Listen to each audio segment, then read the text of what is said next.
Finalidad de poder conversar con ustedes y socializar en el marco de la norma técnica de COVID y relacionado a las actividades que nosotros tenemos que desarrollar en relación a anemia.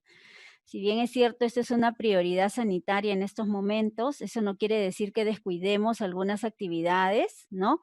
Relacionadas al manejo de la estrategia de anemia que se ha venido desarrollando con mucha fuerza y que también es una línea prioritaria para el Ministerio de Salud y el presente gobierno.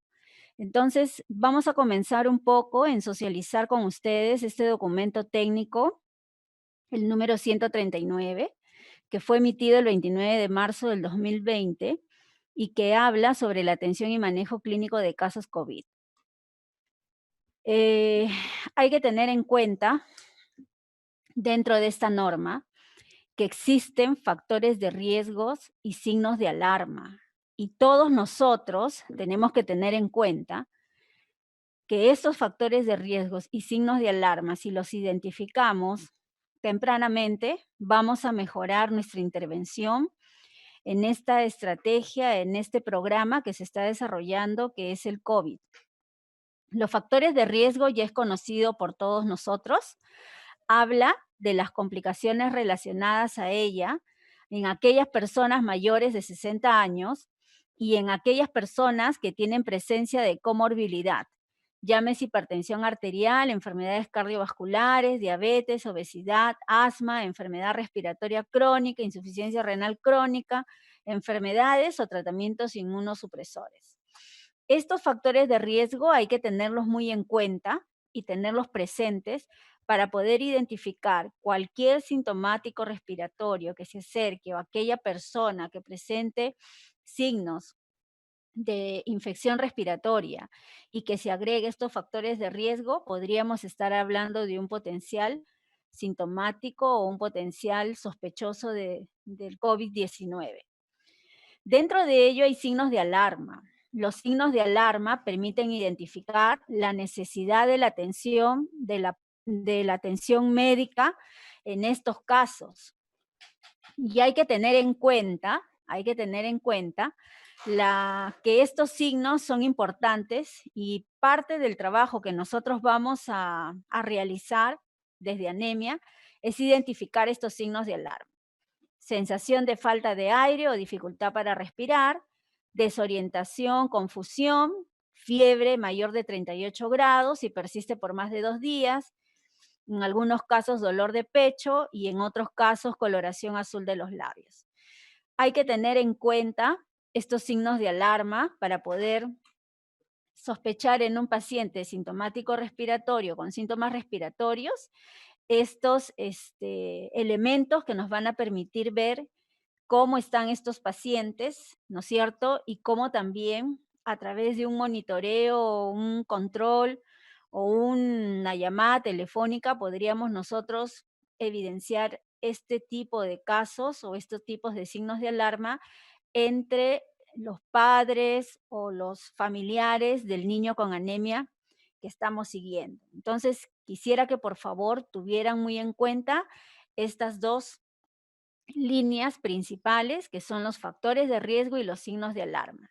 Solo precisar que cuando hablamos de presencia de comorbilidades, estamos hablando particularmente no solamente de aquellos mayores de 60 años, sino de aquellas personas que padecen de estas enfermedades concomitantes, principalmente las que están señaladas en esta diapositiva y en la presente norma.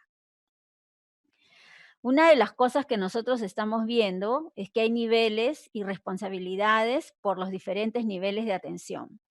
El nivel nacional elabora documentos técnicos, brinda asistencia técnica, ¿verdad? Y hace el monitoreo de los mismos. La DIRES y Geresa es la responsable de implementar, capacitar, conducir, supervisar y monitorear las disposiciones normativas nacionales. Hacen un diagnóstico situacional de cómo está la enfermedad y también a su vez la DIRESA tiene que fortalecer o tiene que contar centros de aislamiento temporal Así como tenemos acá en Lima la Villa Panamericana, un similar tendría que tener cada direza para poder congregar a los pacientes COVID positivo y poder hacer un mejor seguimiento. Asimismo, las redes de salud con sus establecimientos, las redes deben de garantizar el abastecimiento y la distribución de medicamentos e insumos para la atención de estos pacientes, implementa y supervisa el seguimiento clínico a distancia, que es algo que ya ustedes han venido desarrollando en estos momentos y que se está viendo de que cada direza a través de sus redes o cada DIRIS a través de sus organizaciones o sus unidades básicas de gestión, que así se denominan en una de ellas, deban de hacer esta supervisión y el seguimiento clínico a distancia. El otro tema son los institutos y hospitales, deben ejecutar estos procedimientos normativos, brindan la atención para los pacientes COVID en las categorías o en la clasificación de casos moderados y severos y garantizan el abastecimiento de medicamentos e insumos, lo que incluye los equipos de protección personal. En los diferentes niveles tenemos que garantizar los equipos de protección personal para todos los trabajadores de salud, de acuerdo a los diferentes escenarios en que ellos se estén encontrando, que más adelante lo vamos a detallar. Se elabora el plan de control de infecciones y bioseguridad también para que pueda haber una línea de trabajo estándar dentro de las instituciones hospitalarias. Así como tenemos la red establecida por niveles en lo que corresponde a la red y sus funciones, desde las direzas, jerezas, diris, también tenemos que normar las funciones que tenemos por los diferentes niveles del componente de laboratorio. Y el laboratorio de referencia nacional, llámese que está a cargo del Instituto Nacional de Salud, que corresponde al laboratorio de virus, norman y conducen la red nacional, implementan pruebas diagnósticas, hacen transferencia tecnológica y asesoría técnica, supervisan el control de calidad, recopilan y consolidan esta información. Entonces, el laboratorio referencial norma, ¿no es cierto?, conduce la red nacional, hace la transferencia tecnológica. Tengo entendido que entre 7 u 8 regiones han transferido para realizar la metodología del PCR para el descarte del COVID. Entonces, esa es una fase, es una actividad, es una línea que tiene de trabajo el Instituto Nacional de Salud para poder descentralizar las pruebas y que haya un mejor acceso y haya una oportunidad. Sabemos y hemos tenido problemas en ese aspecto, que los resultados han ido demorando, y es por eso que ahora se han distribuido pruebas rápidas a nivel nacional. Todas las direzas, jerezas, diris cuentan con las pruebas rápidas, que ustedes a su vez van a determinar los establecimientos del primer nivel y obvio los hospitalarios que van a tener acceso a estas pruebas para poder identificar tempranamente a todo sospechoso con síntomas respiratorios. El laboratorio referencial regional realiza pruebas especializadas para el diagnóstico, hace la asistencia técnica, ¿no es cierto?, supervisa las unidades tomadoras de muestra, tiene que participar en el control de calidad de las muestras y obviamente recopila la información y reporta al INS. Las unidades tomadoras de muestra que están en los establecimientos de salud obtienen la muestra para pruebas moleculares, realizan el diagnóstico mediante pruebas rápidas, van a participar en un control de calidad, tienen que ver el transporte de las muestras y recopilan también la información que se está procesando con la finalidad de que pueda ser derivado referida al inmediato superior y así poder tener la información de la región de salud. Esta norma básicamente establece los parámetros y estandariza todo el manejo clínico del paciente COVID. Esta norma ha sido elaborada con las diferentes direcciones generales del Ministerio de Salud, llámese el Instituto Nacional de Salud, llámese epidemiología, llámese la Dirección General de Aseguramiento, ¿no es cierto? También se ha trabajado con estadística informática para ver el sistema de información. Y tal es así que han sido distribuidas a nivel nacional tablets para poder digitar y recoger la información a través de un aplicativo. El diagnóstico de COVID se basa en los antecedentes epidemiológicos y las características clínicas del paciente, que incluyen exámenes auxiliares para iniciar el manejo correspondiente. Tiene que quedar claro que el diagnóstico de COVID netamente es clínico. Los exámenes auxiliares van a apoyar al diagnóstico que nosotros estamos realizando. Entonces, esta norma pretende estandarizar ese manejo programático en condiciones de programa del COVID para poder estandarizar nuestros procedimientos, ¿cierto? Tener un manejo estándar en los pacientes, que podamos detectarlos tempranamente, y es así que nosotros podemos mejorar y evitar que lleguen a formas moderadas o graves. Como ya lo dije, las pruebas de laboratorio van a confirmar o descartar los casos, pero lo que es mandatorio es el manejo clínico o el diagnóstico clínico. Hay 3 definiciones clínicas de caso de acuerdo a la norma 139. Se define como caso leve, caso moderado y caso grave. Estos 3 casos refieren toda infección respiratoria aguda.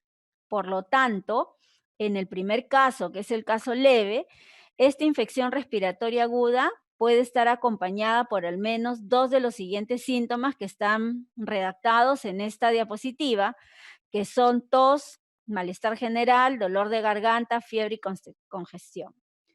Este caso leve no requiere hospitalización y debe realizarse el aislamiento domiciliario y el seguimiento respectivo, porque es un paciente que esté estable y yo lo puedo monitorizar vía control remoto o vía realizando las visitas domiciliarias, pero en formas espaciadas. Más adelante vamos a hablar sobre ese tema, pero lo cierto es que tiene que tener un seguimiento diario a través de la vía telefónica. En el caso moderado, vuelvo a repetir, es todo paciente con infección respiratoria aguda que cumple los siguientes requisitos: disnea o dificultad respiratoria, frecuencia respiratoria más de 20, alteración de la conciencia, hipotensión arterial, signos clínicos y o radiológicos de neumonía, y hay un recuento linfocitario menor a 1000 microunidades por litro. El caso moderado en esta clasificación que se ha dado requiere una hospitalización. Entonces, el caso leve es un manejo domiciliario, el caso moderado es un manejo hospitalario y obviamente el caso grave es aquella infección respiratoria aguda grave que presenta sepsis o falla respiratoria, con los criterios que están ahí detallados, 2 o más de ellos: frecuencia respiratoria incrementada, alteración del nivel de conciencia, la presión arterial sistólica menor a 100, la presión oxígeno menor a 60, signos clínicos de fatiga muscular, aleteo nasal, uso de músculos accesorios, desbalance tóraco-abdominal, que presentan los pacientes por el problema respiratorio que tienen, y obviamente un examen de laboratorio adicional que es el lactato sérico. Este caso severo obviamente requiere de cuidados críticos por la presencia de estos signos de sepsis y por la falla ventilatoria. Lo que se pretende es que nosotros encontremos tempranamente a los sintomáticos respiratorios y evitemos que pasen a caso moderado o a caso grave, obviamente diagnosticando tempranamente este tipo de pacientes y teniendo en cuenta los factores de riesgo y los signos de alarma. Por eso es muy importante y puse bastante hincapié en el tema de los factores de riesgo y los signos de alarma, porque eso nos va a permitir monitorizar a nuestros pacientes, ¿no es cierto?, vía telefónica y también cuando se hagan las visitas que correspondan. ¿Cuáles son los criterios de inclusión para obtención de esta muestra? Todo caso que cumpla con la definición epidemiológica de caso sospechoso, de acuerdo a la alerta epidemiológica vigente. para nada colinda con la alerta que emite la Dirección General de Epidemiología. Por eso que se ha dejado en esta diapositiva y en la presente norma este párrafo donde de una u otra forma, ¿no es cierto?, las alertas que puedan ser van cambiando de acuerdo al escenario epidemiológico que se presenta, no colinde con lo que vamos diciendo. El otro criterio es todo caso que cumpla con la definición clínica de caso moderado y severo, que esos principalmente van a estar en las áreas hospitalarias, y obviamente el personal de salud o trabajador de salud con síntomas respiratorios. Esos son los criterios de inclusión para la obtención de muestra. En esta diapositiva es un algoritmo para poder socializar cuál es el proceso de poder indicar las pruebas rápidas, a quiénes se les tiene que hacer y a quién se le hace la prueba rápida y a quién se le pide el PCR. Inicialmente, todos los casos sospechosos han estado accediendo al PCR. Hemos tenido problemas, ¿no es cierto?, en respuesta de los resultados, porque la PCR también toma su tiempo de elaboración de la metodología y adicionalmente también a ello hay un tiempo para que pueda ser colgado al sistema. Entonces, en base a eso y en virtud a ello, también se ha adquirido las pruebas rápidas que ya están distribuidas a nivel nacional, que muchos de ustedes probablemente ya las han visto, y se ha distribuido a la red del MINSA, del Ministerio de Salud, se ha distribuido a Seguridad Social a nivel nacional, se ha distribuido a las Fuerzas Armadas, se ha distribuido a los institutos penitenciarios y se ha distribuido a la Policía Nacional del Perú. Entonces, cada grupo, cada institución, cada subsector, en el caso de las últimas que he mencionado, tienen población cerrada, tienen población cautiva y nosotros tenemos que ver con la población general. Entonces, de acuerdo a esta diapositiva, nosotros a estos casos leves, moderados y graves que clínicamente hemos identificado, vuelvo a recalcar, es clínicamente, los contactos de estos casos leves, moderados y graves, que pueden ser los contactos domiciliarios o los trabajadores de salud, van a tener acceso a esta prueba rápida, siempre y cuando cumplan con esas definiciones clínicas y operacionales. Si esta prueba rápida sale positiva, yo inmediatamente tengo que hacer el aislamiento correspondiente y el manejo, ¿no?, que corresponda de acuerdo a la definición clínica. Entonces, estos de acá, de todas maneras, estos pacientes tienen que tener ese aislamiento y el manejo que corresponda, si es aislamiento domiciliario o si es manejo hospitalario. Si yo tuviera una prueba rápida negativa, pero que tienen estas condiciones, estos factores de riesgo que ya hemos hablado, ¿cierto? Yo tengo que seguir haciéndole el seguimiento, porque puede ser un contacto de alguna persona que haya venido de afuera, puede ser un contacto de un caso positivo de COVID, etcétera, de acuerdo a las definiciones operacionales de la alerta 14, que hasta ahora está vigente, creo que ya está por salir la alerta 15, o si no ya salió, pero para nada colinda con eso. En este sentido, si yo tengo una prueba rápida negativa y mi paciente es un caso moderado y grave, es un caso leve con factores de riesgo, quiere decir mayor de 60 años y o que tengan comorbilidad, y obviamente los trabajadores de salud estamos expuestos por la atención directa que tenemos con el paciente, voy a realizarle una PCR, ¿no es cierto? PCR porque tiene que ver mucho con el inicio de la enfermedad, con la carga viral y con la generación de anticuerpos. Si este PCR me sale positivo, le hago el aislamiento y manejo correspondiente. Si me sale negativo, tengo que seguir haciendo un monitoreo y seguimiento del caso. Si yo me voy a este segundo grupo, donde son los casos leves sin factores de riesgo, contactos sin factores de riesgo, pero que cumplen con las definiciones operacionales, yo tengo que aislarlo y repetirle la prueba en una semana. Entonces, acá básicamente estamos viendo a quiénes se les va a hacer las pruebas rápidas y a quiénes se les va a hacer las PCR. Recordemos que las PCRs miden el ARN, ¿no es cierto? Y las pruebas rápidas están midiendo los anticuerpos. Ambas pruebas se complementan, no es que una sea mala o una sea mejor, ambas se complementan.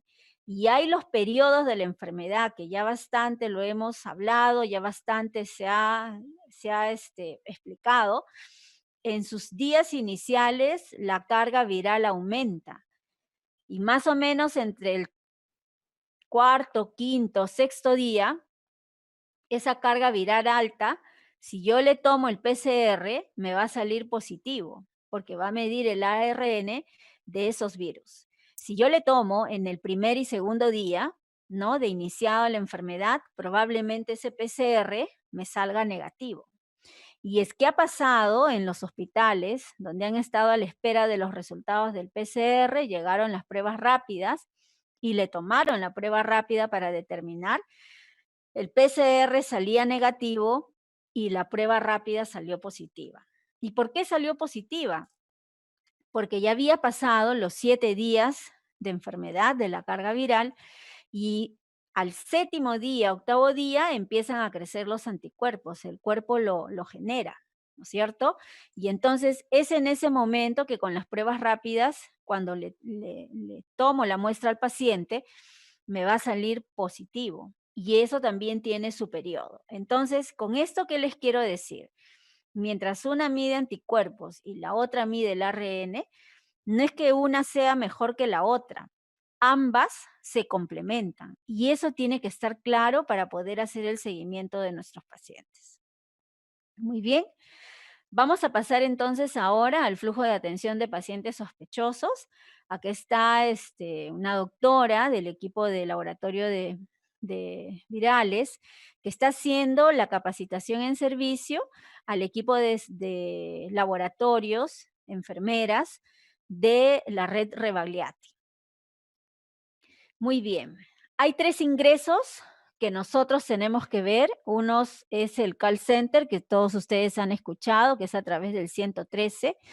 Salud también tiene su call center. Las diresas y las diris también tienen sus teléfonos propios, etcétera. Y estos pacientes van a llamar. Hemos visto que este call center también está saturado. No necesariamente hemos podido de repente responder.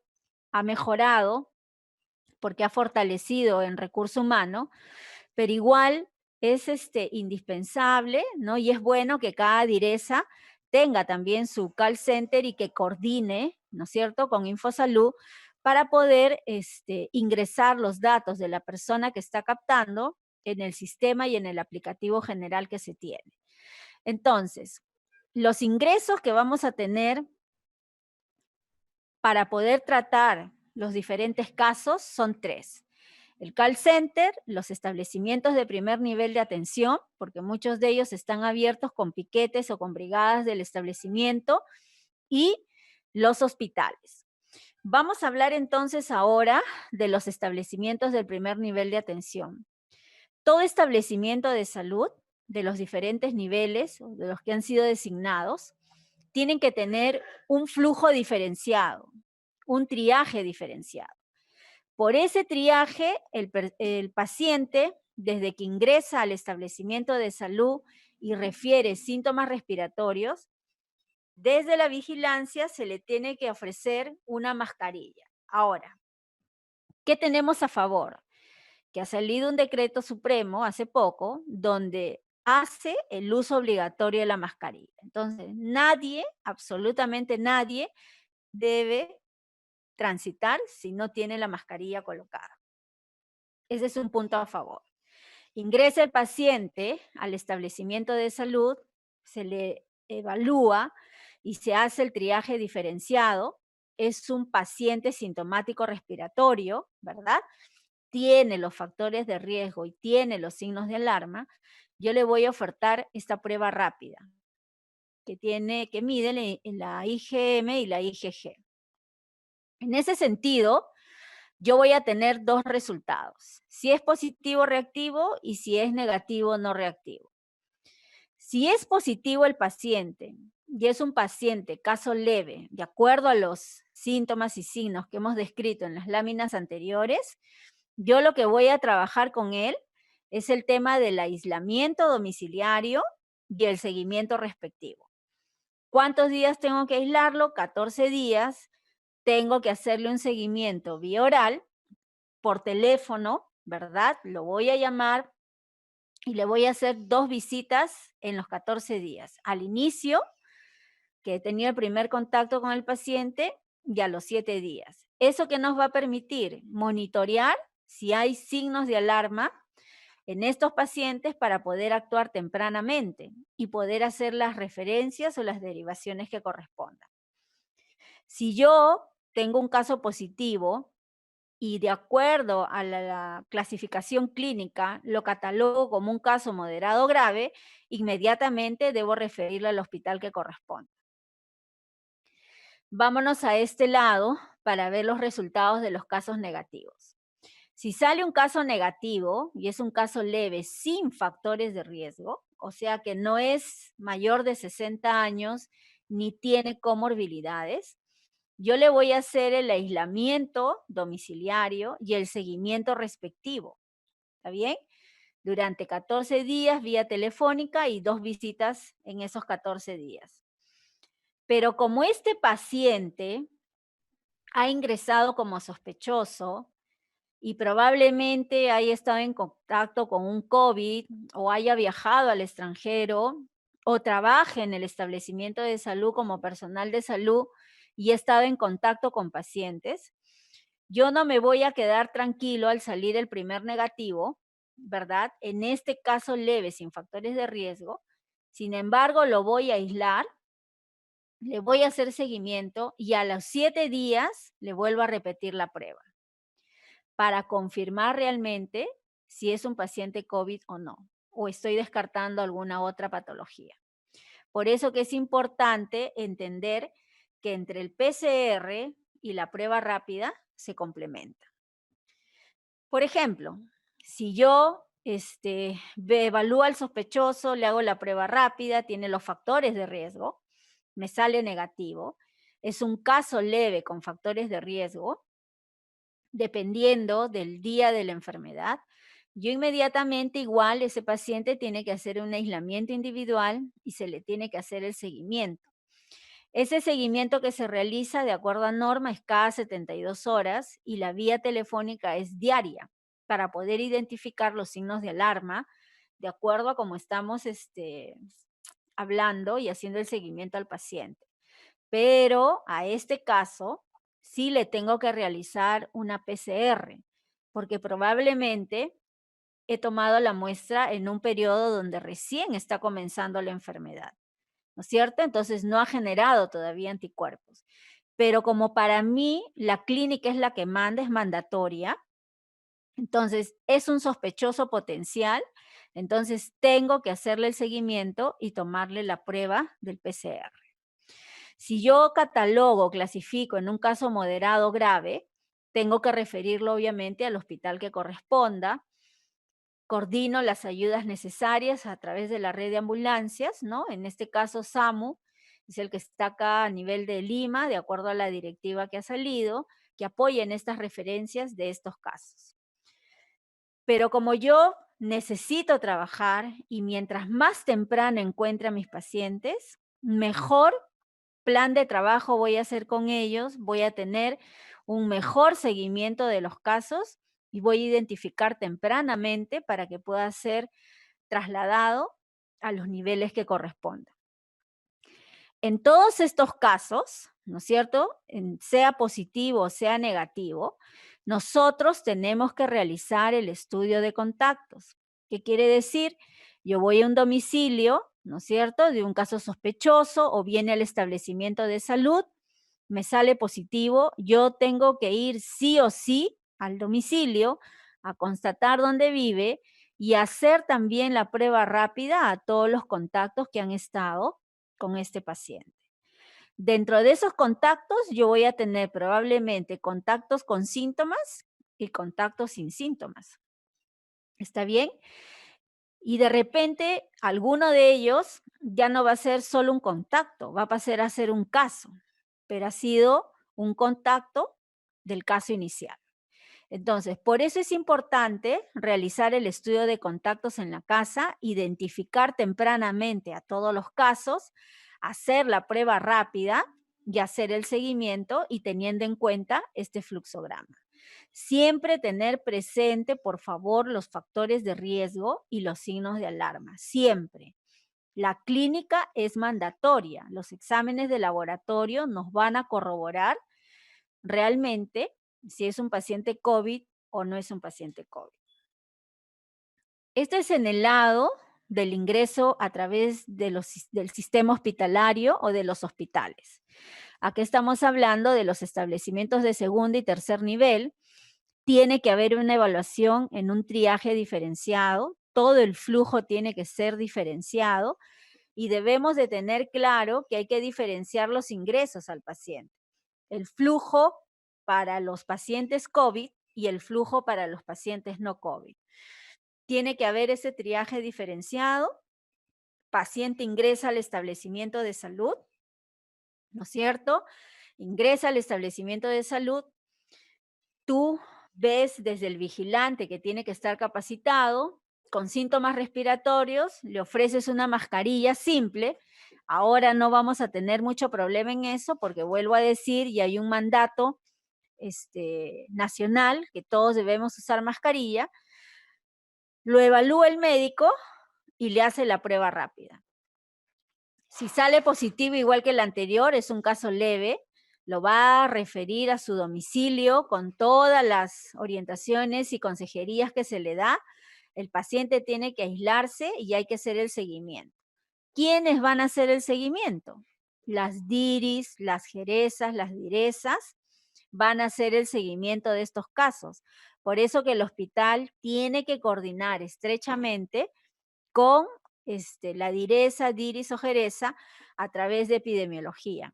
¿Para qué? Para que el equipo de la diris con los equipos de respuesta rápida puedan acudir al domicilio de este caso leve y hacer lo que corresponda al estudio de contactos, identificar los casos, hacerles la prueba de tamizaje y determinar el nivel de severidad que tengan.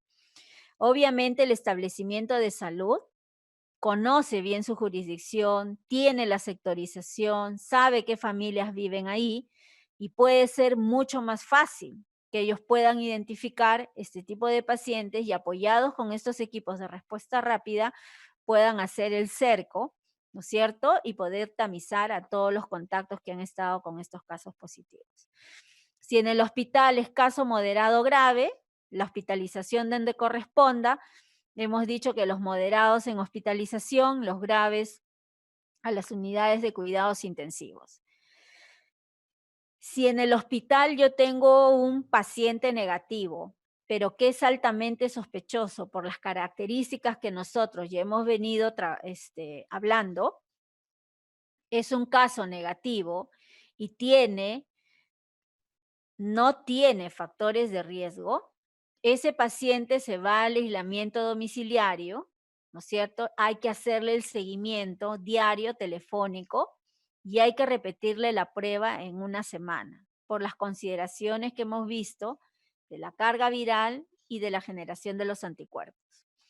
Si yo ese caso negativo, ¿no es cierto? Para mí es un caso leve, pero tiene factores de riesgo, igual que el anterior, yo le voy a pedir la PCR, obviamente lo voy a aislar al paciente, si está estable, puede ir a la casa, pero lo voy a monitorizar por teléfono cada 72 horas, voy a hacer la visita domiciliaria y la vía telefónica tiene que ser diaria. Si yo voy a un caso moderado grave que esté en el hospital internado, obviamente le voy a tomar la prueba del PCR y el manejo que corresponda. Entonces, si ustedes ven, el fluxograma es el manejo del caso clínico, es tan igual que el anterior, que es del ingreso por los establecimientos de salud. En este caso, para todos los casos leves que van a ser dados o referidos al domicilio para que cumplan la cuarentena o el aislamiento correspondiente, tiene que indicarse a la DIRI, Jereza, DIRESA, para que ellos a su vez organicen y activen los equipos de respuesta rápida y puedan acudir a las zonas indicadas de acuerdo al domicilio consignado para poder hacer el estudio de contactos. Hay una resolución que también ha sido emitida, que es la 154, ¿no? Que habla de los viajeros. Ustedes saben que hay viajes solidarios que están ingresando al país, ¿no es cierto? Y cuando llega un avión, no llega pues con 10 personas ni 20, llega con 200 personas en promedio o 150, dependiendo de la capacidad. Y entonces, a través de la DIGER y la sanidad aérea en el aeropuerto, tienen que tamizarse todos los que ingresan, así como los que salen. Entonces, ¿qué es lo que se hace en este aspecto, en el punto de embarque? Se hace el tamizaje por el personal de salud, que es considerado al caso sospechoso, al caso que está ingresando, que está viniendo del extranjero, que ha estado en los países donde hay COVID, bueno, ahorita es a nivel mundial, ¿verdad? Le toman la temperatura en ese momento y esa temperatura, si es mayor de 38 grados centígrados, lo van a separar del grupo grande. Si son 200 pasajeros, 5 de ellos van a salir con temperatura positiva y 195 probablemente con temperatura negativa. A estos 5 le voy a realizar la prueba rápida en el aeropuerto. Si me sale positivo para COVID, si me sale positivo y es un asintomático y o caso leve, ¿no es cierto? Yo voy a hacer un aislamiento temporal y le voy a hacer el seguimiento, el monitoreo semanal y 2 visitas dentro de los 14 días. Ese aislamiento temporal, acá en Lima, se están yendo a la Villa Panamericana. ¿Está bien? Pero si yo veo ese caso positivo y está con signos clínicos de ser un caso moderado grave, lo tengo que trasladar al establecimiento hospitalario que corresponda. Muy bien, vámonos a esos 195 casos o personas, ¿no? De ese avión que llegaron al país. ¿Qué voy a hacer con ellos?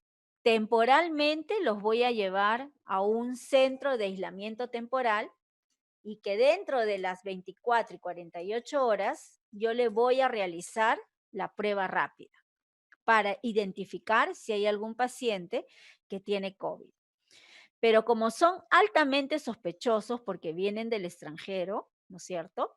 Si este paciente me saliera negativo y fuera sintomático y lo clasifico como un caso leve sin factores de riesgo, hago el aislamiento temporal, le hago el seguimiento que corresponda y le vuelvo a repetir en una semana la prueba.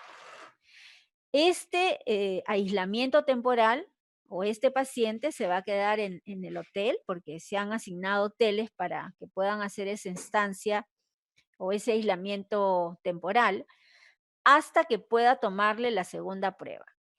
Si este paciente sale negativo, es un caso leve con factores de riesgo, ¿no es cierto? De acuerdo a la clasificación, yo le voy a hacer la toma de muestra para PCR, lo sigo aislando y le hago el seguimiento.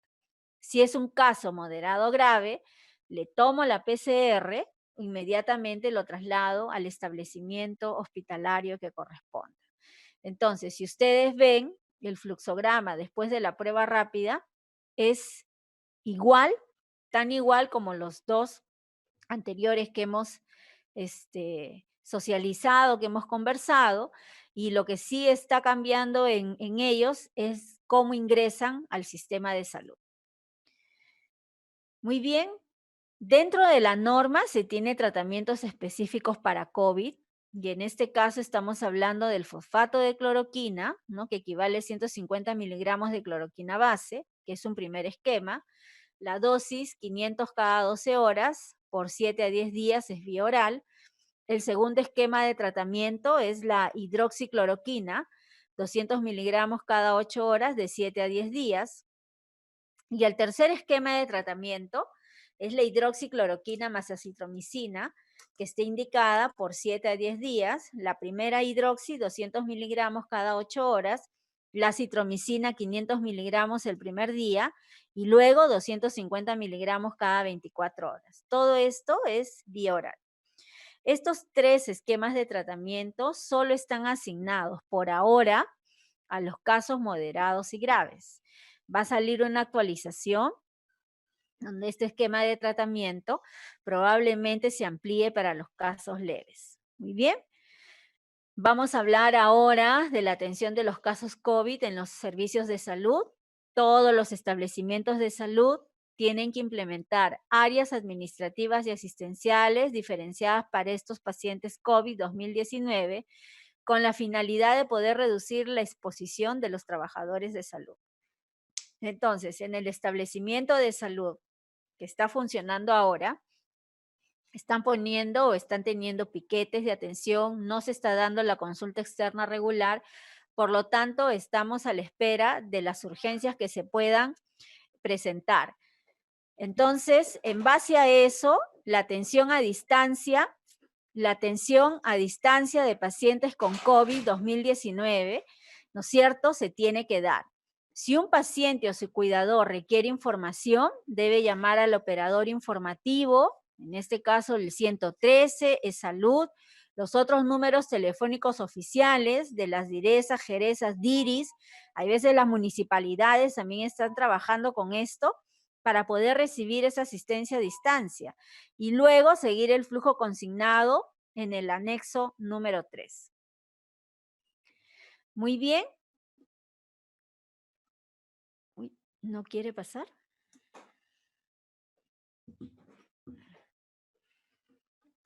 Uy. Ok. Muy bien. Acá vamos a explicar un poquito y rápidamente cómo es el manejo de la persona cuando ingresan por los establecimientos del primer nivel de atención. Desde el triaje, desde el ingreso, desde el vigilante, tiene que identificar al paciente con sintomatología respiratoria, cualquiera que sea, en el punto de entrada al establecimiento de salud. Debemos entregarle una mascarilla quirúrgica descartable al usuario y a su acompañante. Si se puede, se tiene a la mano brindar el alcohol gel para la higiene de manos, dirigirlo al triaje diferenciado y a la atención de pacientes con IRA. Una vez que está en el triaje, el médico que está asignado para el área COVID, porque ya hemos diferenciado en el establecimiento de salud los dos ingresos, le va a realizar toda la anamnesis, el examen clínico, va a identificar esos factores de riesgo que hemos hablado, los signos de alarma y va a realizar la clasificación del caso. Si es leve, moderado y severo, y de acuerdo a eso va a definir el manejo de acuerdo al fluxograma del anexo número 4. Entonces, ese manejo, de acuerdo al fluxograma del anexo 4, está consignado en la norma técnica y ya sabemos qué vamos a hacer en los casos leves, qué vamos a hacer en los moderados y severos. Obviamente estos dos últimos tienen que ser referidos a los hospitales de mayor complejidad. Si el paciente presenta signos de alarma, ¿no es cierto?, derivar al establecimiento de salud y poder identificar si esos signos de alarma que presenta este paciente, que ha sido catalogado inicialmente como casos leves, que resulta del seguimiento que estamos haciendo este paciente, lo debemos derivar, ¿no es cierto?, al hospital que corresponda. Hay que llenar la ficha del seguimiento clínico en el contexto de transmisión, que es el anexo 1, que más adelante lo vamos a ver, reportar al responsable de epidemiología para efectos de esta vigilancia epidemiológica, enviar la información a la DIRIS. Es importante contar con todos los datos y todos los casos, ¿no?, para ver cómo estamos actuando y cómo realmente se está comportando la situación epidemiológica de estos casos. que nos va a permitir hacer el cambio o girar el timón para mejorar las intervenciones. Hay una limpieza y desinfección de las áreas que se realizará de acuerdo a las pautas en el anexo 7, y hay el manejo de residuos generados que se va a realizar de acuerdo al anexo 9. Entonces, el manejo de la persona en establecimiento de salud: llega su mascarilla quirúrgica, el médico identifica factores de riesgo, lo clasifica, identifica signos de alarma, deriva al establecimiento de salud de mayor complejidad, tiene que llenar la ficha de seguimiento clínico, reporte epidemiología, envía la información a la direza y va a tener en cuenta la limpieza y desinfección de las áreas de contacto de este paciente y el manejo de los residuos sólidos de acuerdo a los anexos que correspondan. Entonces, este es el manejo en el establecimiento del primer nivel de atención. En el segundo nivel de atención, similar en los primeros pasos al anterior, el paciente ingresa con sintomatología, se le ofrece una mascarilla quirúrgica, va a ir al triaje diferenciado, el médico evalúa, identifica los factores de riesgo, signos de alarma y clasifica el caso. De acuerdo a ello, ellos lo que van a hacer, o derivan al paciente, coordinan a través de la DIRIS, le hacen obviamente la prueba rápida, y lo derivan para que la DIRIS haga el seguimiento correspondiente de estos casos.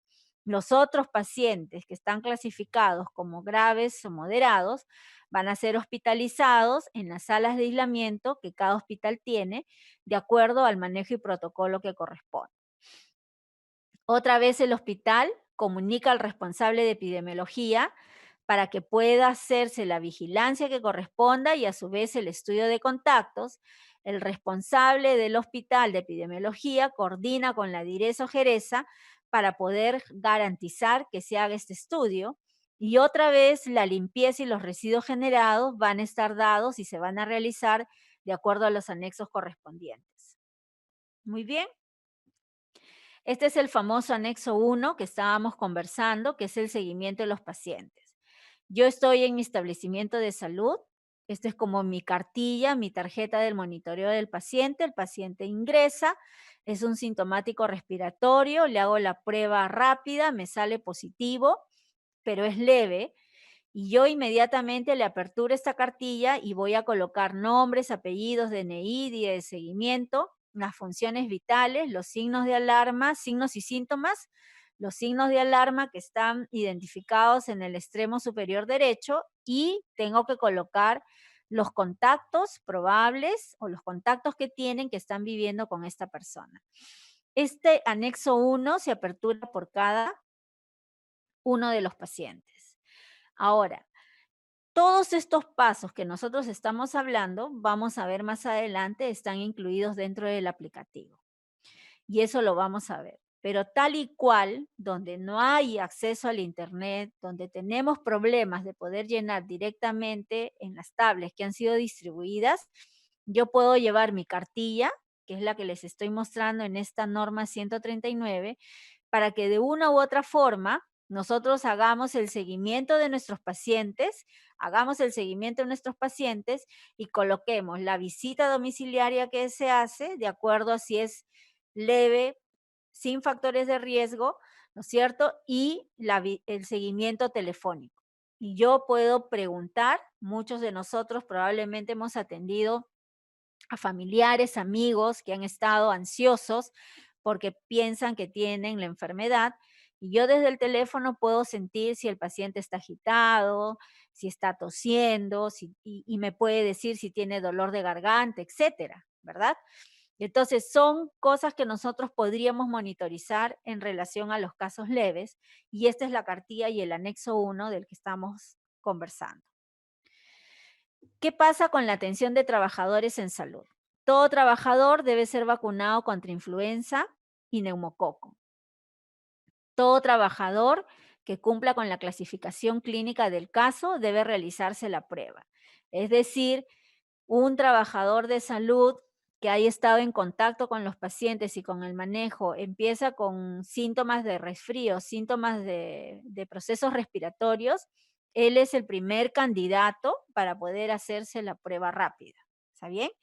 Y esa prueba rápida se va a hacer de acuerdo al algoritmo 2 que está en la presente norma.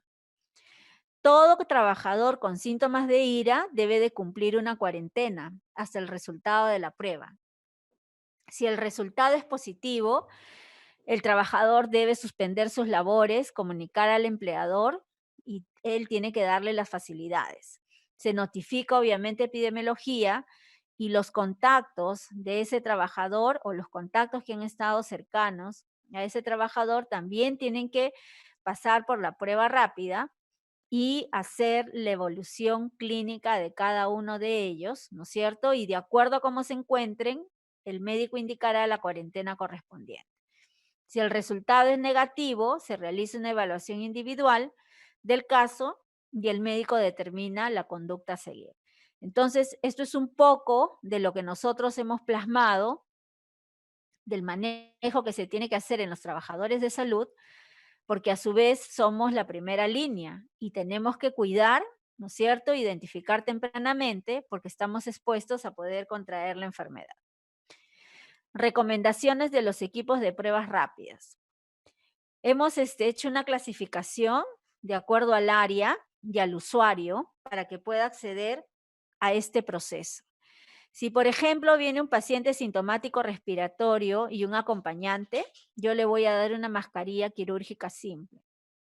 Porque como nosotros sabemos, el virus no es un virus que se eleva y que está en el medio ambiente, como un aerosol, así como está tuberculosis, ¿no es cierto? Es un virus pesado, cae inmediatamente a las donde hay mesas, sillas, piso. Entonces, con la mascarilla quirúrgica, ¿qué es lo que se quiere? Que evite que se emita las gotitas al hablar o al toser. Y esa es una primera barrera que el paciente sintomático respiratorio lo tiene que tener. El personal de salud igual. Este virus es tan pesado, como vuelvo a decir, cae sobre las superficies, se hacen los fomites y por eso que se dice que frecuentemente tenemos que lavarnos las manos por más de 20 segundos con agua y jabón, en su defecto el alcohol gel, para evitar, ¿no? O minimizar el riesgo de contagio. Por eso se dice que no debemos tocarnos ni los ojos, ni la nariz, ni la cara, ¿no es cierto? Evitar ese tipo de contacto. Entonces, la mascarilla quirúrgica simple y el lavado de manos son medidas preventivas generales para todos. El segundo usuario es el personal administrativo y vigilancia, que tiene su uniforme de trabajo, que se le brinda la mascarilla quirúrgica descartable. El personal de salud que está en las áreas de atención del COVID-19 tiene que tener un gorro quirúrgico, las mascarillas quirúrgicas, los lentes protectores, el mandilón descartable y los guantes de látex. El Ministerio de Salud ha comprado una gran cantidad de dotación de equipos de protección personal. Ya han sido distribuidos a las diferentes DIRESas, JERESas, DIRIS a nivel nacional.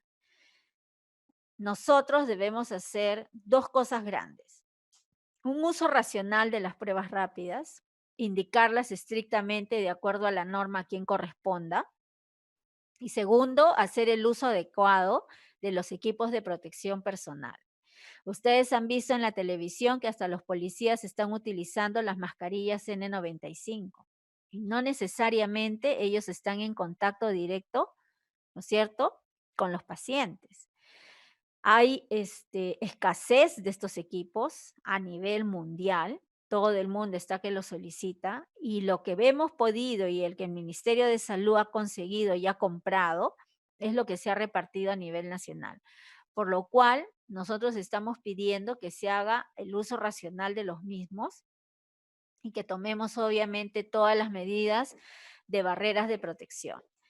En el caso del personal de la salud, en las áreas de atención de COVID, donde se generan aerosoles, llámese UCI, llámese cuidados intermedios, el área de hospitalización, el área de emergencia, el área de laboratorio, ¿no? Ellos tienen que usar su respirador N95, el gorro quirúrgico descartable, los lentes protectores con ventosa, el mandilón descartable, los guantes de látex, ¿no es cierto? Y un mameluco de protección. Entonces, en ese sentido, es necesario, por favor, que comprendamos esta clasificación mínima necesaria que las diferentes áreas o los diferentes usuarios tienen que tener. En ese aspecto, nosotros vamos a seguir insistiendo. Las directas gerezas han recibido los presupuestos para poder seguir adquiriendo lo necesario para poder dotar a nuestro personal de salud. Dos cosas les estamos pidiendo: el uso racional de las pruebas, que cumplan estas definiciones operacionales y que se le tenga que aplicar o hacer el tamizaje a las áreas correspondientes. Vuelvo a decir que primera línea es el personal de salud que está en contacto con los pacientes COVID. Lo segundo, debemos hacer el uso racional de los equipos de protección personal. Tenemos que cuidar nuestros equipos de protección personal. Por ahí ya hemos visto que manos ajenas a los establecimientos de salud se están queriendo llevar los equipos de protección personal o, en su defecto, las pruebas rápidas. Tenemos que priorizar estas intervenciones de acuerdo a lo que nosotros estamos conversando y de lo que está descrito en la presente norma. Esto que ustedes ven acá, y lo van a ver de repente muy engorroso, ¿verdad? Es todo lo que nosotros hemos hablado en las láminas anteriores, pero que está basado en un aplicativo que se llama el SID COVID-19. Este aplicativo va a recoger todos los pasos que hemos redactado en las láminas anteriores y tienen formatos. Este sistema, ¿no es cierto?, se le ha aperturado para que puedan ser recogidos y llenados en tiempo real a través de las tablets. Por ejemplo, yo estoy en el establecimiento de salud, me voy a ir porque tengo una llamada de un paciente que tiene síntomas respiratorios y voy a ir a la casa con mi equipo de A2 o de A3, ¿no es cierto? Llego a la casa, evalúo al paciente, le tomo la prueba y si me sale positivo, tengo que empezar a iniciar la ficha 00 que está acá en rojo, donde se realiza ese triaje, sea en domicilio, sea en el establecimiento de salud, y aquí están los diferentes ingresos de los que yo les he estado comentando. Inicio el proceso del sistema de información. Hay la ficha 100, que tiene que ver con la aplicación de la prueba rápida, la ficha 200 para identificar los contactos, triaje de prueba rápida, y también diferenciar si es un paciente leve con factores de riesgo o sin factores de riesgo. Luego de eso, si requiere hospitalización, voy a utilizar la ficha 300, pero ojo, de todas maneras, para los casos leves, como ya lo hemos hablado, tiene que coordinarse con la DIRIS a través de epidemiología para que se pueda hacer el seguimiento correspondiente. Luego está la ficha 400, que tiene que ver con el traslado del paciente a través del SAMU, y ahí viene la ficha 500, donde nosotros vamos a ver cómo hay la disponibilidad en relación al número de camas. Y la ficha 600 es básicamente el certificado cuando ya el paciente ha fallecido y tenemos que llenar los certificados de defunción. Esas son las fichas. Ahora vamos a ver nosotros que estos registros de información se esquematizan y se resumen en estos. La ficha 00, que es el ingreso, que son formatos para registro de triaje. La ficha 100, que es formato para realización de la prueba rápida. La ficha 200, que es el formato de investigación epidemiológica. La 300, que es el formato de registro del seguimiento clínico. La 400, que es el formato de la atención prehospitalaria para el traslado del paciente. La 500, el formato de atención hospitalaria. Y la 600, que es el certificado de defunción. Esta lámina que cuando nosotros la vemos y decimos, ¿qué es eso? ¿Cómo se lee? Es el resumen de estos seis formatos que están esquematizados en esta diapositiva y que recoge todos los pasos anteriores que nosotros hemos socializado con ustedes y que están registrados en la norma técnica. se ha aprobado, ¿no?, una directiva para este sistema SID-COVID, que lo que ha pretendido y se ha logrado es que se actualice los registros de información y que se articule con los diferentes actores. La información del EPLAB, que es todo el tema de la prueba rápida, la información del NOTIVEA, que es todo lo que es la ficha epidemiológica, la información del seguimiento del caso, ¿no es cierto?, que se ha estado recogiendo a través del GIS, y que se les ha socializado a ustedes los códigos de la codificación, ¿no es cierto?, de los CIES, tanto del sospechoso, del confirmado y del fallecido, ¿no? Y esto congrega que haya un comité de esta unidad que está a cargo de un representante nombrado por el por el ministro de Salud, perdón, un representante del Viceministerio de Salud Pública y un representante del Viceministerio de Prestaciones. Esta unidad es la que va a articular y va a hacer el seguimiento para poder hacer los ajustes correspondientes y las precisiones o las modificaciones que se tengan que dar de acuerdo a lo que se está realizando en relación al seguimiento de los casos por este aplicativo informático. Este es parte de los más detalles que se están realizando, pero tenemos que tener en cuenta que son 6 formularios que van a tener que ser llenados automáticamente en este sistema a través de estas tablets que han sido distribuidas, ¿no es cierto?, a nivel nacional. Parte de este sistema de registro de información a través del COBO, ¿no es cierto?, que tiene que ver con el tema de la aplicación de las pruebas rápidas, nosotros podemos ver cómo están las diferentes DIRIs, ¿verdad? En el caso de Lima, cuántas tamizajes se han realizado, cuántas han salido reactivos, cuántos han salido negativos. A esto, el suministro de pruebas que se ha brindado, ¿no es cierto?, a cada unidad ejecutora, los saldos de los almacenes que ellos puedan tener, el porcentaje de positividad y cuántas están aparentemente sin registrar. Nos sirve mucho para poder ver si nuestra intervención está siendo justo en los focos rojos, ¿no es cierto?, para poder identificar tempranamente a todos los casos sospechosos. Ver el control que tenemos en los stocks, ver cuánto hemos digitado, y todos esos reportes son, o datos son exportados de la hoja de cálculo Excel que bota este sistema del SID-COVID, que se llama, en el caso de la parte de lo que corresponde a los exámenes de pruebas rápidas, laboratorio COBO-MINSA. Muy bien, hasta aquí hemos socializado todo el tema de la norma técnica 139. Va a salir una nueva versión que prácticamente va a modificar un poco el tratamiento, en la cual se amplía el tratamiento a los casos leves, el manejo de las pruebas rápidas, se va a precisar básicamente en los contactos domiciliarios y en los contactos que son trabajadores de salud, asintomáticos o sintomáticos. Habla también de qué hacer en poblaciones cerradas, como son los institutos penitenciarios o los asilos o los albergues de los mayores, ¿verdad?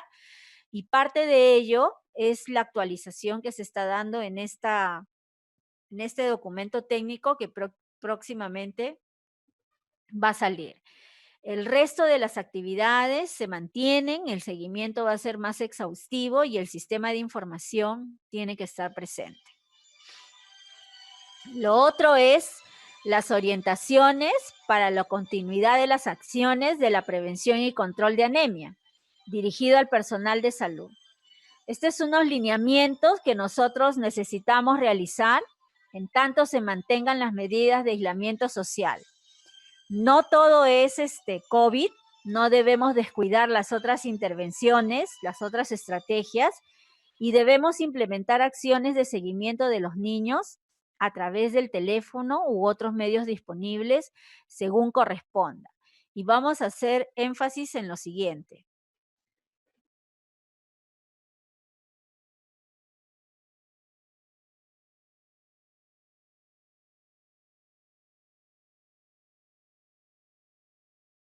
énfasis en lo siguiente. Uno, necesitamos garantizar el suministro de tratamiento de los niños con anemia, brindar esos productos farmacéuticos y ver que estén disponibles en el hogar.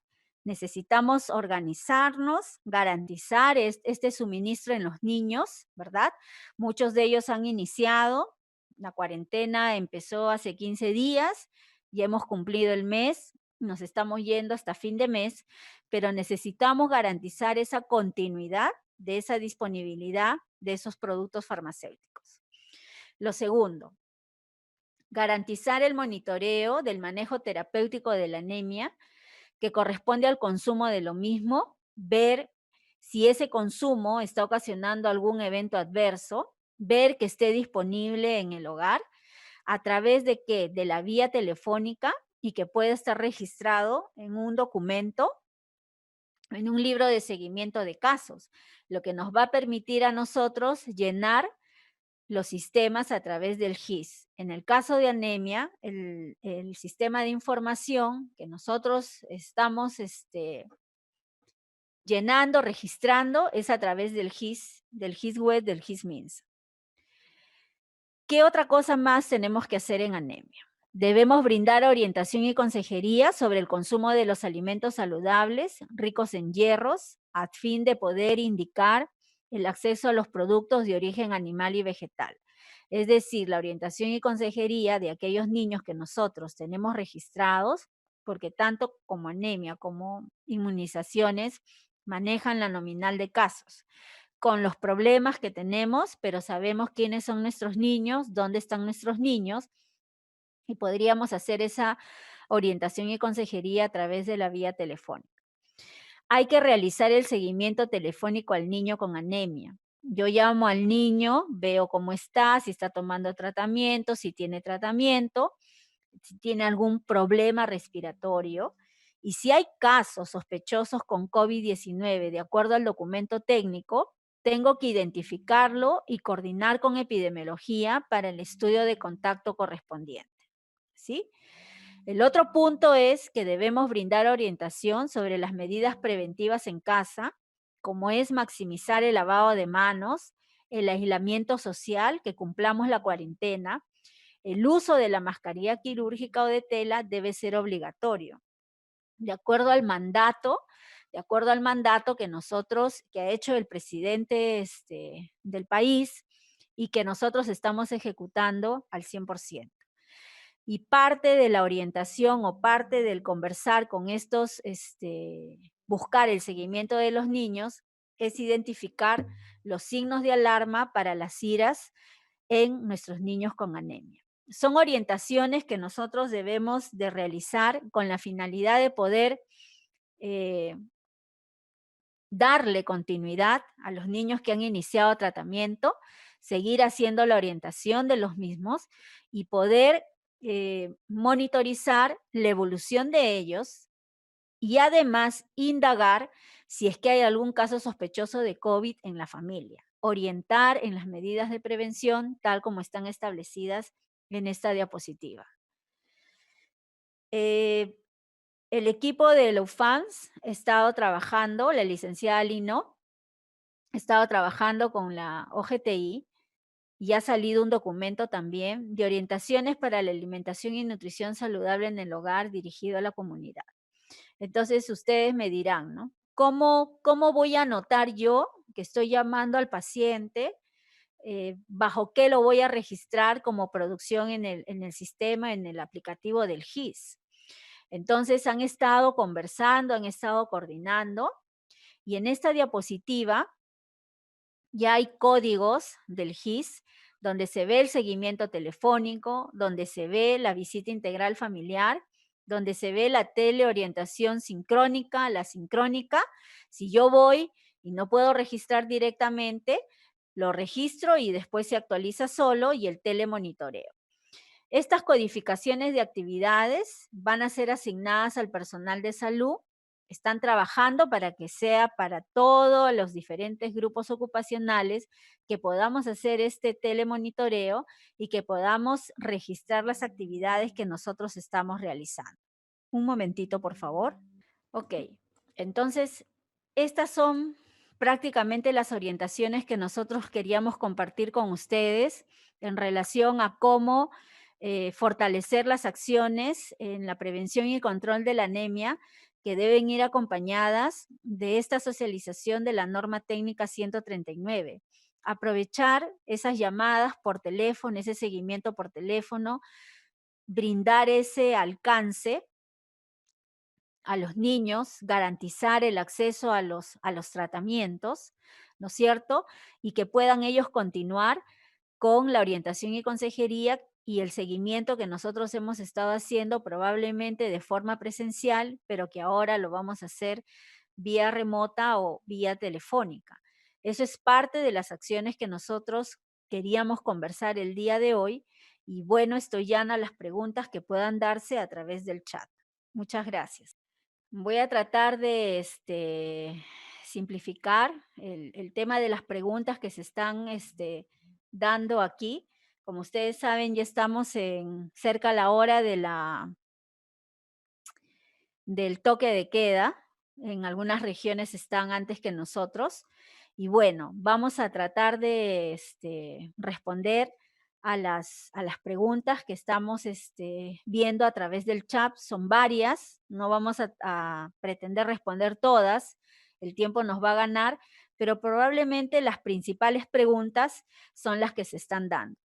La idea de esta reunión es que todos los equipos técnicos de anemia a nivel nacional, que corresponde al área de laboratorio, al área de seguimiento de niños de caso, al área de la orientación y consejería nutricional, todos los equipos puedan tener el conocimiento de esta norma técnica que pronto va a ser actualizada. La enfermedad del COVID, ustedes saben que está cambiando, cada periodo corto se va conociendo, la alerta epidemiológica es la que varía, pero que ninguna de ellas colinda con lo que nosotros estamos trabajando. Entonces, si yo tengo, por ahí me hablan de las visitas domiciliarias o las visitas, perdón, telefónicas. Todos los establecimientos y en este programa especialmente, en esta unidad de prevención y control de anemia, manejan su padrón nominal. Tienen un padrón nominal que se está trabajando con la meta 4, ¿verdad? Tienen ahí consignados los teléfonos y las direcciones. Yo a través del establecimiento sé cuántos niños tengo, el reporte del GIS me da esa información, porque sí se da esa información, se puede sacar, y yo puedo empezar a seguir a los niños y verificar en qué número de mes de tratamiento está. De acuerdo a eso, gestionar internamente la forma de poder alcanzar estos esquemas de tratamiento a esos niños que de repente se han quedado sin los mismos o prever que para el tiempo que viene no le falte y se dé la continuidad en este aspecto. Entonces, todos los establecimientos de salud, en su gran mayoría, cuentan con un servicio telefónico, ¿no es cierto?, del establecimiento de salud. Y eso es lo que nosotros deberíamos utilizar para poder contactar con estos niños. No en el nivel nacional, no en todos los departamentos. Se está dando por ahora la transmisión comunitaria. Seguimos en algunos con la transmisión focalizada. Y hay 1 o 2 regiones que hasta el momento, que he visto hasta ayer o hoy día en la mañana, no presentan casos. Por lo tanto, las actividades tienen que continuar, no podemos bajar la guardia y tenemos que ser muy creativos entre todos para poder hacer el seguimiento de esos niños. Si bien es cierto, el bolsón de casos, como de todas las enfermedades, es Lima, ¿no es cierto? Es Lima. Entonces, nosotros tenemos que ver a través de Lima, a través de los asistentes técnicos que también están distribuidos a nivel nacional, el organizarnos internamente cómo vamos a desarrollar este tipo de intervención. Por ejemplo, ¿cómo ha hecho VIH para poder entregar los antirretrovirales? ¿Cómo está haciendo tuberculosis para poder administrar los tratamientos? Son lineamientos que se han emitido para poder garantizar la continuidad de los tratamientos para estos niños o para estos pacientes. Entonces, por ejemplo, VIH, las recetas de los esquemas de tratamiento para los pacientes son dejados en la farmacia, ¿no es cierto?, de los establecimientos que brindan los tratamientos, y el paciente simplemente se acerca y recoge su tratamiento, pero el monitoreo es vía telefónica. ¿Está bien? Yo puedo coordinar con el municipio, ¿no es cierto?, con el gobierno local, para poder trasladarme y distribuir los tratamientos de aquellos pacientes que yo tengo registrado que le puede faltar o que se le tiene que completar para que cumpla este periodo de cuarentena. Nosotros somos los primeros que debemos de dar el ejemplo en poder tener las medidas de prevención. Mascarilla obligatoria, lavado permanente de manos por más de 20 minutos, el aislamiento individual, el aislamiento social, ¿no es cierto?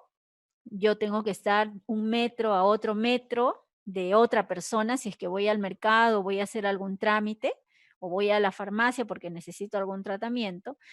Esas prácticas saludables o métodos de barrera que tenemos que hacer, debemos enseñar y orientar a nuestro personal y también a nuestros pacientes. Entonces, esos tratamientos, ustedes, a través de las gestiones internas que podamos hacer, vamos a tener que alcanzar a través de los municipios, a través de los serenazgos, establecer estrategias internas que nos permitan garantizar que esos tratamientos lleguen. El ingenio que cada uno le pone por garantizar esos esquemas de tratamiento va a ser muy exitoso, no es fácil, nada es fácil. Aquí en Lima tenemos pero varios niños, pero que lamentablemente se ha visto que esta cuarentena de 15 días ha pasado un mes y de un mes a 45 días y probablemente continuemos así. Si bien es cierto, los medicamentos para estos casos son emitidos a través de las recetas médicas, los coordinadores o los equipos técnicos de anemia van a tener que coordinar con el médico tratante para poder emitir estas recetas y poder brindar estos tratamientos a las personas. El tema es, nosotros, ¿qué es lo que tenemos? Si ustedes, ¿qué es lo que plantean? A través de esta emergencia que se ha presentado, ¿no es cierto?, de esta emergencia que se ha presentado, no es una emergencia que ha sido prevista. Todos estamos inmiscuidos en relación a este tema. Todos, absolutamente todos. Y al final, el tamizaje de la prueba rápida no solo lo está haciendo el laboratorio, lo está haciendo también la enfermera, lo puede hacer también el médico, el personal de salud que esté capacitado. Entonces, de acuerdo a lo que nosotros estamos viendo, hay un respaldo legal, por ahí digo sí, hay un respaldo legal, que son los decretos de emergencia que han estado emitiéndose, que se siguen emitiendo, ampliando este periodo de aislamiento social. Entonces, documentos técnicos hay, nosotros vamos a de una u otra manera poderles dar las herramientas necesarias a través de circulares que se van a emitir, así como lo han hecho las otras direcciones, y que ustedes puedan hacer este seguimiento a través de la vía telefónica o del que ustedes dispongan también a través del establecimiento de salud para poder alcanzar el monitoreo de estos niños. Ojo que está aprobado desde un decreto supremo el poder monitorizar a los niños vía telefónica, tal como se está haciendo con los pacientes COVID. Y esto yo creo que es una tarea, no va a ser fácil, va a ser una tarea, es una tarea ardua, entiendo bien lo que ustedes están planteando, pero va a ser una tarea ardua que vamos a tener que ver cómo la vamos a cumplir. La ideal hubiera sido que desde un comienzo demos los esquemas de tratamiento a los niños, ¿no es cierto?, para un mes o para 2 meses. Nadie ha previsto que esa cuarentena se iba a expandir y por ello ahora me imagino, espero y yo estoy segura que hay estrategias que cada región ha implementado para poder garantizar esta actividad. Entonces, este tema del seguimiento y del monitoreo remoto que se está empezando a hacer en las diferentes estrategias, va a tener que tener un registro a través del GIS también, ¿no es cierto? Los equipos, no todos los establecimientos están abiertos al 100%, ¿verdad? No están abiertos al 100%, son equipos o brigadas o piquetes que están trabajando, no está abierta la consulta externa y hay que ver en relación a ello cómo es que vamos a desarrollar nuestras actividades. Todas las preguntas que ustedes están haciendo están tomando nota parte del equipo técnico y yo creo que esto van a ser contestados con la debida prudencia. Vuelvo a repetir, los equipos de protección personal han sido distribuidos a nivel nacional. Los equipos de protección personal han sido distribuidos a nivel nacional. Las Jeresas, Diresas, Diris tienen estos equipos de protección personal que han sido adquiridos por el nivel central y que van a ser distribuidos a los diferentes establecimientos de salud. Entonces, sí, sabemos que no es suficiente, por eso estoy hablando de un uso racional, tanto de los equipos de protección personal como también de las pruebas rápidas. Entonces, ahorita se está comprando más pruebas rápidas a nivel internacional para poder abastecer y garantizar el diagnóstico oportuno de estos casos. Entonces, en ese sentido, ha sido esta presentación. Todas las preguntas a través de los equipos técnicos van a ser dados. Recordemos que no estamos con actividades como una consulta externa normal, ¿no es cierto? Estamos ahorita en modo COVID y lo que se pretende es garantizar a aquellos niños que han iniciado tratamiento, cómo vamos a garantizar de acuerdo a las realidades que cada región tiene para darle continuidad a estos tratamientos. Les comento que tanto TB como VIH ya han hecho sus estrategias propias para poder garantizar el seguimiento de sus pacientes y brindarles los tratamientos respectivos. Entonces, vamos a enviar la presentación a través de los correos respectivos, a través del equipo técnico. Estamos tratando de que las normas no colisionen unas con las otras. El abastecimiento, en teoría, para todo lo que son los programas está garantizado. Están saliendo transportes autorizados para transportar o hacer la carga correspondiente de todo lo que es el suministro. Hace poco se ha distribuido cloroquina, hidroxicloroquina, perdón, y las pruebas rápidas a nivel nacional. Yo les agradezco en este aspecto la paciencia. Sé que no es un trabajo fácil. Yo también trabajo en el primer nivel de atención, pero les pido por favor su máximo esfuerzo. Estamos todos en modo COVID, pero eso no quiere decir que descuidemos las intervenciones de la prevención y control de la anemia. También